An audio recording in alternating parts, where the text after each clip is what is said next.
Hi hello. അപ്പം നമുക്ക് തുടങ്ങാമോ? ഇതിനകത്ത് എന്തൊക്കെയുണ്ടെന്ന് നോക്കാം. അപ്പോൾ നമുക്ക് കുക്കുമ്പറുണ്ട് കേട്ടോ ഇതിനകത്ത്. അപ്പോൾ ഏകദേശമൊക്കെ ഇന്ന് വിളവെടുക്കാറായിട്ടൊക്കെ നിൽപ്പുണ്ട് ഏകദേശമൊക്കെ കേട്ടോ.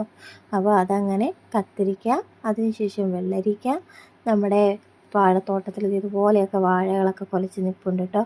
അതിനുശേഷം നമ്മുടെ പയർ, അതിനുശേഷം നമുക്കിവിടെ ചീരയൊക്കെ ഉണ്ട്. ചുമല ചീരകളൊക്കെ ഇടയ്ക്കിടയ്ക്കൊക്കെ ഇതുപോലെ നിൽപ്പുണ്ട് കണ്ടോ. ഇതുപോലെ ഏകദേശം ചീരയൊക്കെ ഇതുപോലെ ചെറിയ ചെറിയ സ്ഥലങ്ങളൊക്കെ ഇതുപോലെ വെച്ചിട്ടുണ്ട് കേട്ടോ.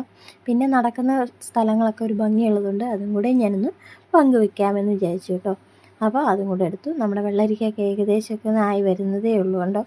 ഏകദേശമൊക്കെ ഒന്ന് ആയി വരുന്നേ ഉള്ളൂ. അതിൻ്റെ ഇടയിൽ തന്നെ നമ്മുടെ വെണ്ടയ്ക്ക നിൽപ്പുണ്ട്. വെണ്ടയ്ക്ക ഒന്നും ആയിട്ടൊന്നുമില്ല, എല്ലാം ഒന്ന് ആയി വരുന്നതേ ഉള്ളൂ കേട്ടോ.